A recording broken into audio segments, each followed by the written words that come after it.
To the Palm Beach County Sheriff's deputy accused of bashing an inmate's head against a wall and kneeing him in the face. William Wheeler has pleaded not guilty. News Channel 5's Jason Hackett's live outside the Palm Beach County Courthouse after a night in which he's been poring over Wheeler's personnel file. Jason.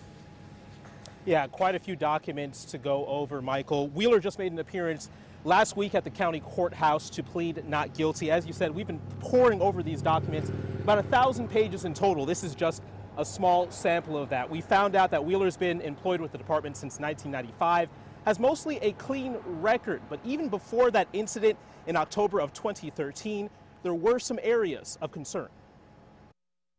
He was in the medical bay when the event took place.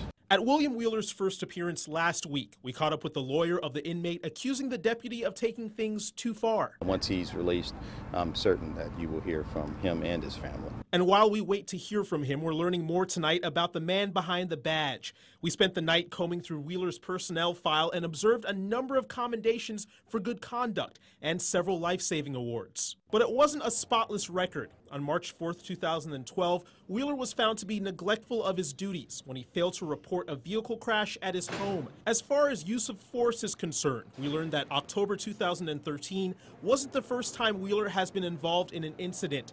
In fact, between 2010 and 2014, Wheeler was involved in at least 37 use of force incidents. Department protocol dictates that 5 or more use of force incidents during a 12-month period indicates the officer's performance needs to be reviewed. But in every review we found, it was determined that Wheeler acted within the rules. There was a complaint from one inmate on February 17, 2012, who says Wheeler entered his cell and punched him 5 to 6 times for no reason.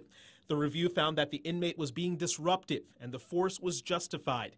Missing from the personnel files we obtained, the review of the October 2013 incident, which landed Wheeler in hot water.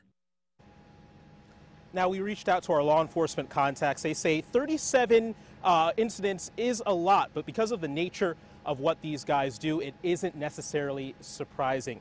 In the meantime, if Wheeler is convicted, he faces up to 30 years in federal prison. Live in West Palm Beach tonight, Jason Hackett, WPTV News Channel 5.